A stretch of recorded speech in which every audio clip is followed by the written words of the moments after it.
Hello, I'm Sinta Ebersohn of Fair Divorce, and I'm back doing an interview with an alienated parent who's going to tell us her story and share with us what has been happening to her. And this time, this is in South Africa.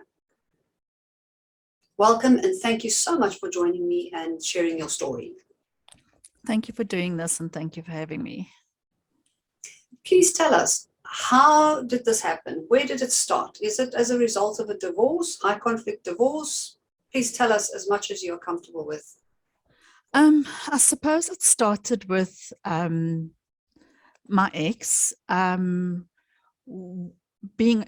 a full-blown narcissist, and that's been given to me from medical professionals that actually treated me for what I was going through, who then, let me know or told me that there was, that there's a narcissist and this is what's happening. And I was just shocked because whatever they explained to me, what was happening in my home.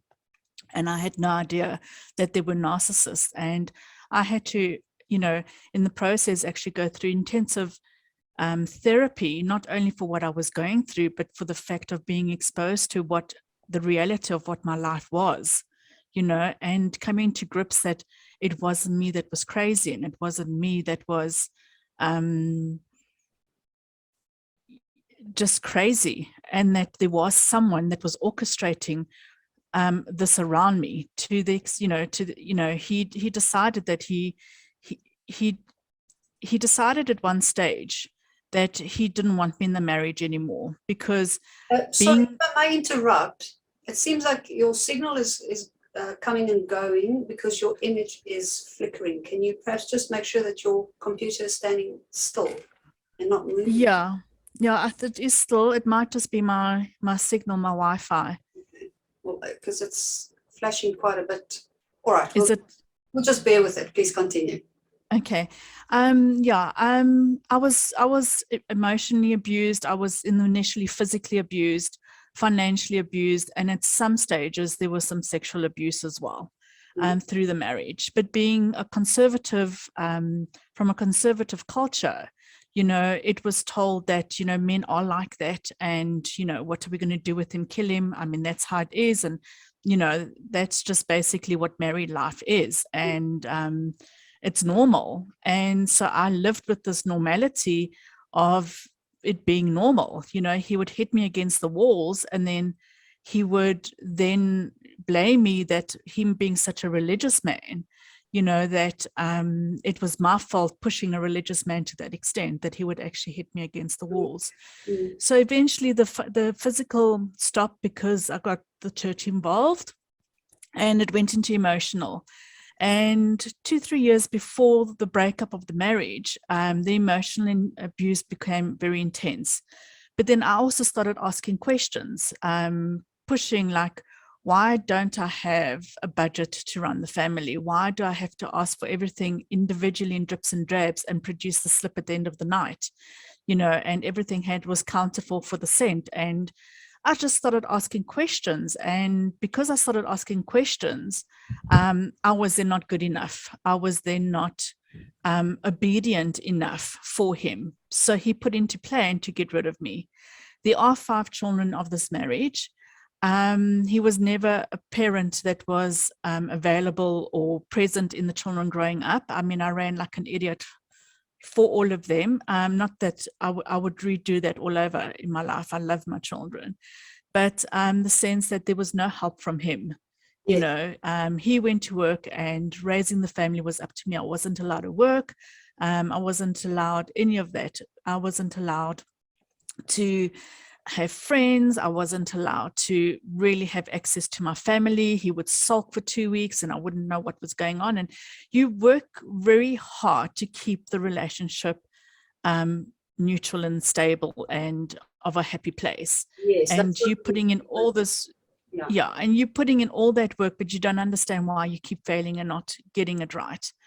And it got to the stage where at one stage he decided, when he had decided that I wasn't good enough, now that I was starting to sort of awaken and start asking questions, it was time to get rid of me.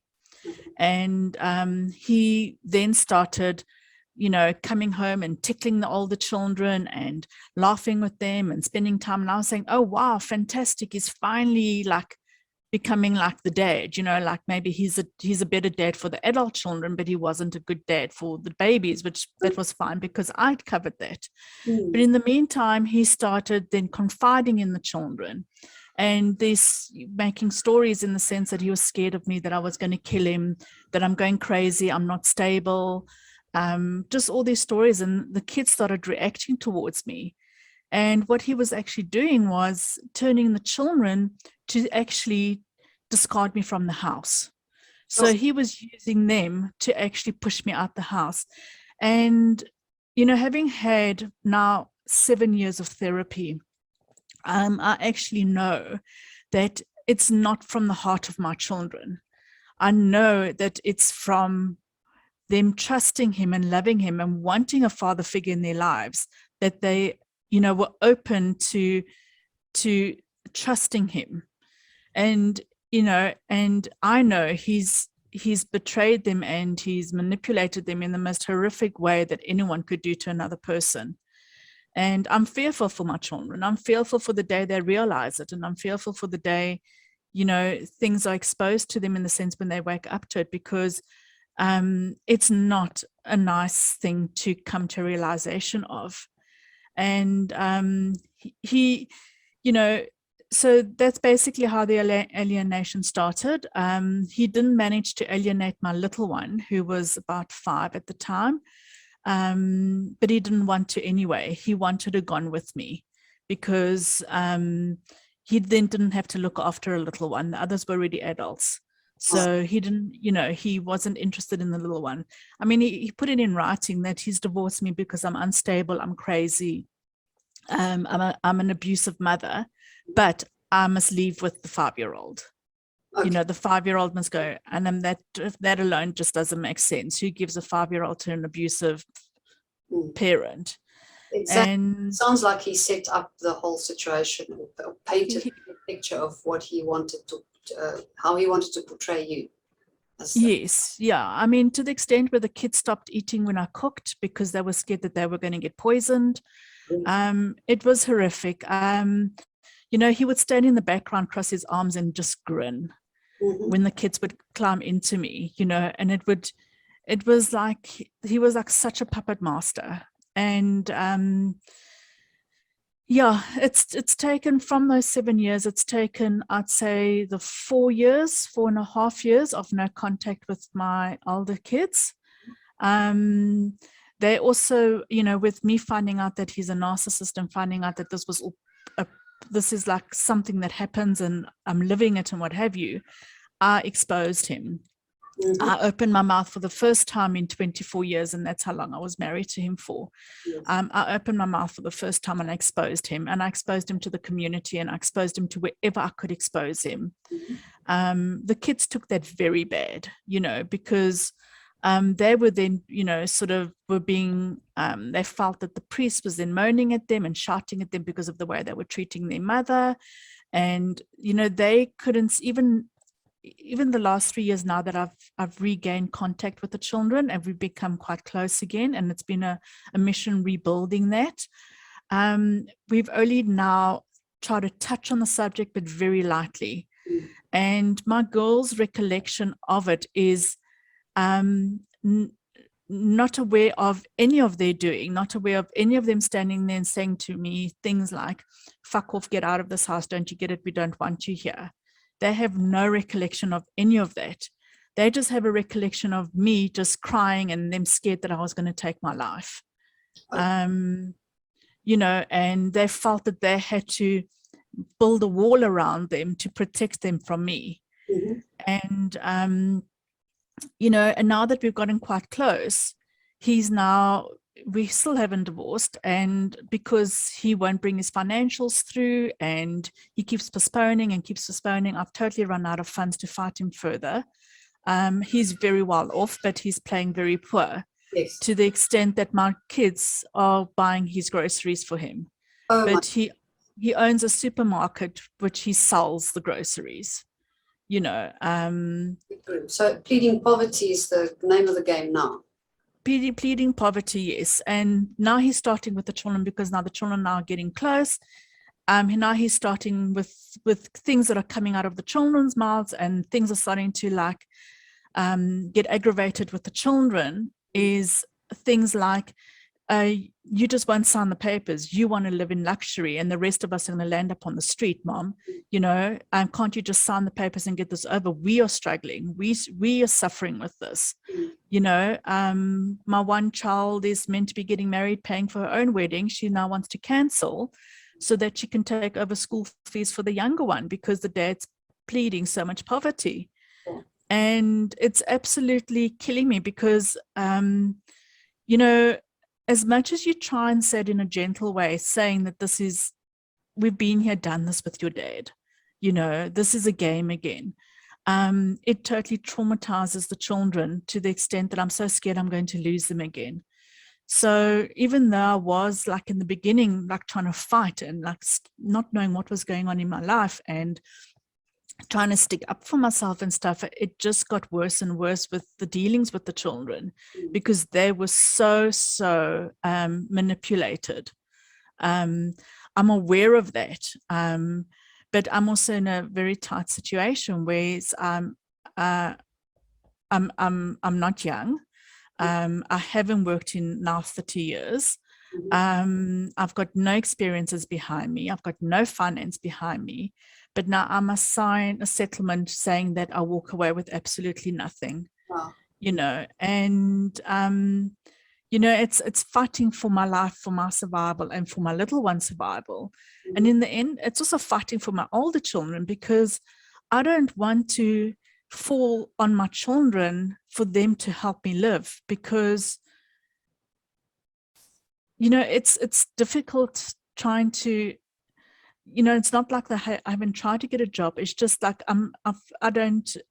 there's nothing that I've applied for that I actually have any experience for. They want the 5 years experience. They want this, they want that. You know, so I've started like a little business from home, which is not a major income bringing, but it's a start. If I'm lucky, I'll get 2,000 Rand in, but that takes off the edge at the end of the month. Yes.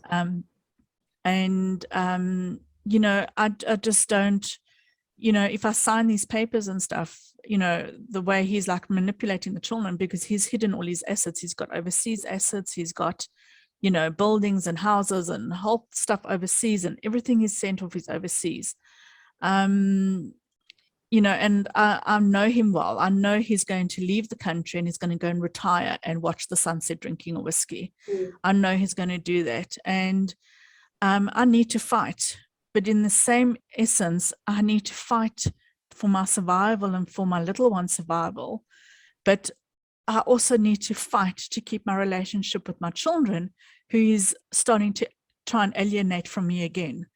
And it's just a vicious circle with this man. It's just a vicious circle. Well, that must be really, really difficult and strenuous, because the best thing that everybody advises when you're dealing with a narcissist is to stop contact and disengage completely. But unfortunately, if they are the other parent of our children, we have no choice but to deal with them. And our children have to also deal with them for the rest of their lives, which makes this difficult. And as you just explained in your own situation, that it comes in cycles. The narcissist will play a certain game and get what they want, and then they will discard once they're done with that, but they will restart a new strategy or a new tactic. So there's no end to it. And that's utterly exhausting. It's exhausting. It's emotionally and actually physically. It's, you know, it's emotionally and physically. And the thing is, the harder, you know, when that cycle starts up again, to be honest with you, I struggle to get out of bed. Yes. You know, I'm still seeing a therapist once a week. It just hasn't stopped in the last 7 years. It's just, and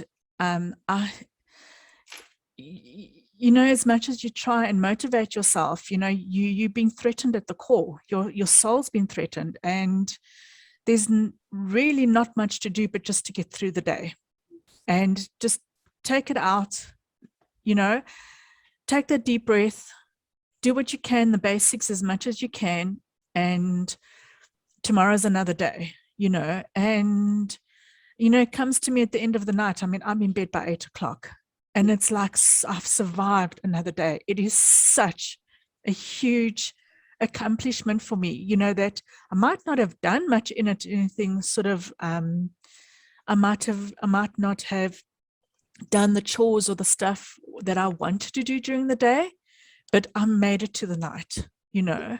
no. Well, sometimes it's really enough just to hold it together for a day, and make sure that you get the rest that you need. If I may ask, with your children, it sounds like good news that you have reunited with them, or at least to a certain degree, although it seems that that is still under threat. How does it feel to have gone through alienation to such a large, extreme degree, and then being able to kind of rebuild something, which you have to be very careful with? I mean, you mentioned earlier that you're only now starting to have the conversations around alienation. Have you even been able to use the word or explain the concept to your children? With the children, I cannot bring up alienation. They get very hysterical. They kept saying, they say, Mom, you think we're stupid. You refer to us as being stupid. We're not stupid. We're educated women. Why would we be so stupid to allow someone to manipulate us? Dad doesn't manipulate us. You're wrong. You're absolutely wrong. And I get it, because I know with my therapy, the fact that I had to come to grips that I was manipulated, Yes. that I was, that took a lot of me out of me. It's, I was actually then, I was already in a psychiatric clinic because of what was going on. And he had locked me out the house, and he had given me conditions on how to get back into the house. And one of them was to see our GP in order to put me onto depressive sort of medication and stuff. And my doctor refused, because he said, well, this is what he's going to use against you in court. This is what he's building this picture now. And he referred me to a psychiatrist who could only see me as an inpatient, because he was fully booked. And I booked myself into a psychiatric hospital, and it was in there with the lessons and the lectures and what have you, where this lesson came up about a narcissist. And I'm so grateful to say that I was in a psychiatric clinic at the time when it happened, when I actually got my realization of what was happening in my life, because I got the support I needed. I could collapse into a heap, and I was supported by 50 people around me at that moment. Thinking of my children, I'm scared of when or if that comes to their realization. Where will they be? Will they accept psychiatric help? Because you will need psychiatric help after something like this having happened to you. Yes. He's brainwashed him in sense, like not allowing them or discouraging them against any psychiatric help, or going to see a psychologist or anything like that, because he's scared that it's going to get picked up through the children, Yes. of what he's doing. So he doesn't allow them to do that. And I can actually openly say, your dad financially abused me. Your dad hit me. I can say that. They can deal with that. Yes, your dad had an affair. That's how I found, that's when he locked me out, because I found out, and how dare I find out? So he locks me and a 5-year-old out the house for 1.5 weeks. But that conversation I can have. But the fact that their dad's playing a game, or that he's manipulating, or that he did manipulate, that cannot get brought up. They get hysterical. They actually get shrieky hysterical. And I can't go near that subject. It's a very, very challenging situation. But in time, and as they grow older, one can only hope that they will come to realize what's been going on. But I have also seen in many cases that the realization once they've grown up, like you mentioned earlier about having to admit to yourself that you were manipulated and not being aware of it, is immense, because you feel stupid. It's almost like you cannot believe that it happened to you. But that's the start of the healing process, which is so important. To just, get to that point where you can realize this is what was going on. And I've seen many times that children are laden with a new kind of guilt for having, having bought the stories, or having not being able to figure it out or see through it, and that sort of stuff. So it's a long road to travel. It's a hard road to travel.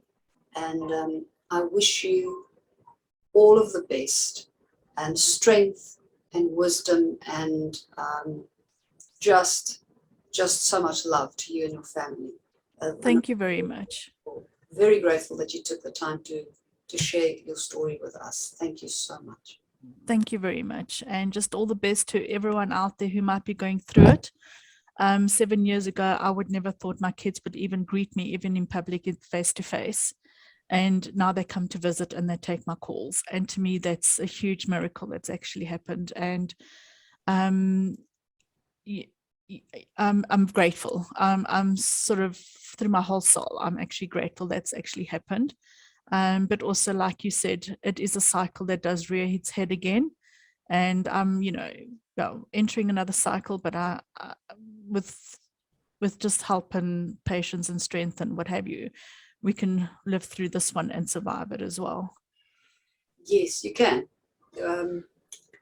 We always can. And I do wish that it can come to an end for you and your family. Yeah, so, I'm going to say something nasty now, but often I would think, I wish he would just die, and just like all this would stop. But then I think if he dies right now, he's going to die a hero, because his kids see him as a hero. And I don't know. I don't know. Yeah, I don't know. I just don't want him dying a hero. But I also just don't want the kids to have all the heartache that comes with having him as a father, which they're unaware of at the moment. I know what you mean. Yeah. Thank you so much. Thank you so much. Thank you. Much gratitude. Thank you very much. Thank you. Okay. Thank you. Bye.